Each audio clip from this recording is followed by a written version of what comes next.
In New Frontiers of Family, authors Fiona Tasker, Naomi Mahler, Nikki Hayfield, and Victoria Clark take a closer look at the formation and meaning of family in the LGBTQ community.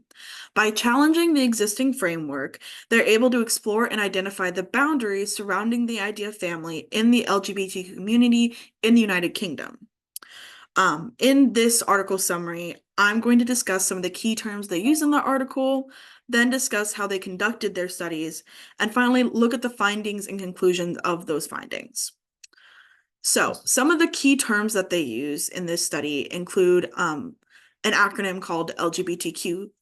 That stands for lesbian, gay, bisexual, transgender, and queer. This is a common acronym used to refer to the gay community as a whole.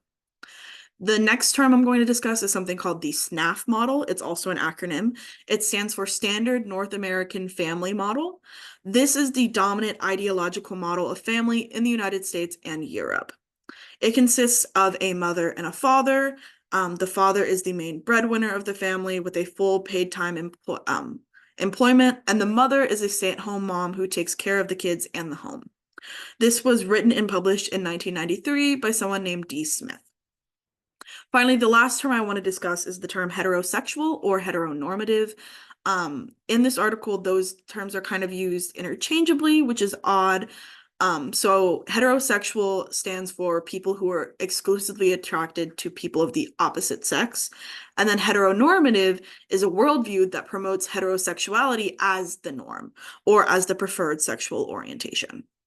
So the way that they conducted these interviews, the study is that they conducted interviews and online surveys. They interviewed a lot of people throughout the LGBTQ community, parents and non-parents.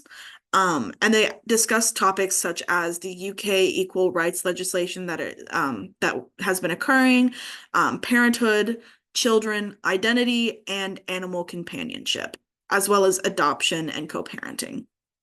So this study had this article had 6 main studies in it, and I'm going to discuss each study. So the findings of the first study discuss the struggles that lesbian cisgender women have in remaining childless in a heteronormative society.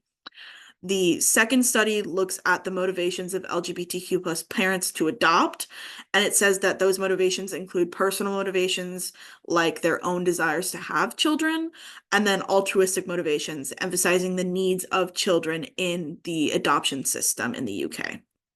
The third study looks at the LGBT community in adoption, and it says that the community has a preference to adoption and co-parenting over methods like surrogacy to have children because they view them as more natural or organic.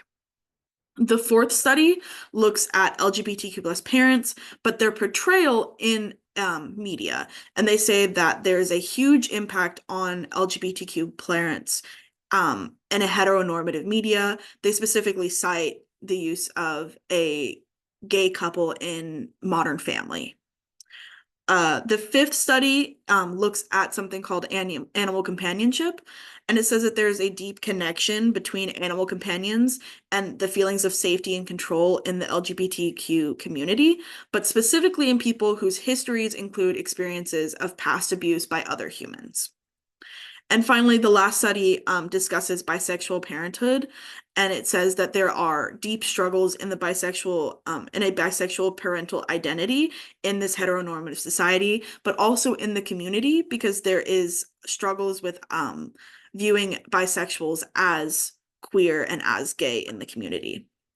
So this article examines the lives of LGBTQ people and their conceptual identity and understanding of family. It highlights the discussions of adoption, kinship, chosen family, and boundaries of what family means in this community. They used interviews and online surveys to conduct this research, and they used the SNAF model as a way to bounce off that and disagree with the model. I am very interested in learning more and following along with this research regarding animal companionship, especially and specifically in the LGBTQ community. So thank you so much.